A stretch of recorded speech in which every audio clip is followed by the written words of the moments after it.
तुम्हाला ऐकून आश्चर्य वाटेल, या जगात असे पण देश आहेत जिथे त्या देशातली जमीन त्या देशातले नागरिक किंवा देशाबाहेरील नागरिक विकत घेऊ शकत नाहीत. या देशांमध्ये जमिनीची मालकी संपूर्णपणे सरकारकडेच असते आणि सरकार जमीन लीजवर राहण्यासाठी किंवा व्यवसायासाठी देते.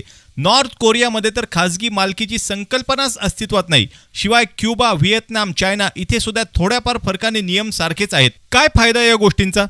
फायदा हा आहे की यामुळे तिकडे शेठ आणि मालक यासारखी संस्कृती उदयाला आली नाही. शिवाय असे उद्योगपती सुद्धा उदयाला आले नाहीत जे पैशांच्या आणि सरकारमधील आपल्या हितसंबंधांच्या जीवावर हवी तेवढी जमीन आपल्या घशात घालतात.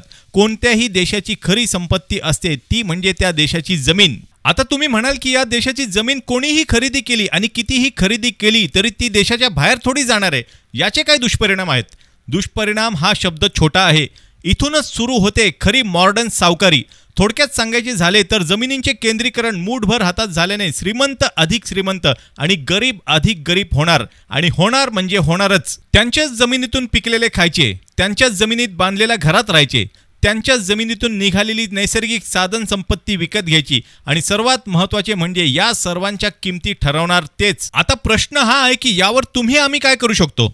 आत्तापासूनच टाळ आणि मृदंग वाजवण्याचे क्लासेस जॉईन करू शकतो. कामात येतील पुढे आपल्याला. सर्वात मजेची गोष्ट काय माहिती? पूर्वी भारतात अर्बन लँड सीलिंग ॲक्ट हा कायदा 1976 मध्ये करण्यात आला होता. या कायद्यानुसार शहरी भागातील व्यक्ती किंवा कुटुंबाला बाळगता येईल अशा जमिनीवर कमाल मर्यादा घालण्यात आली होती. शहरांच्या वर्गीकरणानुसार ही मर्यादा 500 ते 2000 चौरस मीटर पर्यंत होती. हा कायदा केंद्र सरकारने 1999 मध्ये आणि महाराष्ट्र सरकारने 2007 मध्ये अधिकृतपणे रद्द केला आणि या कायद्यात सुधारणा करून दुसरा कोणताही कायदा अद्याप अस्तित्वात असलेला मला तरी माहित नाही. त्यामुळे या जमिनींच्या व्यवहाराबद्दल बळी तो कानपिळी या पद्धतीनेच आता तरी सर्व गोष्टी होताना दिसत आहे आणि या समस्येवर सरकार कोणते नियम आणतील हे बघण्यासारखे असेल. वाट बघा.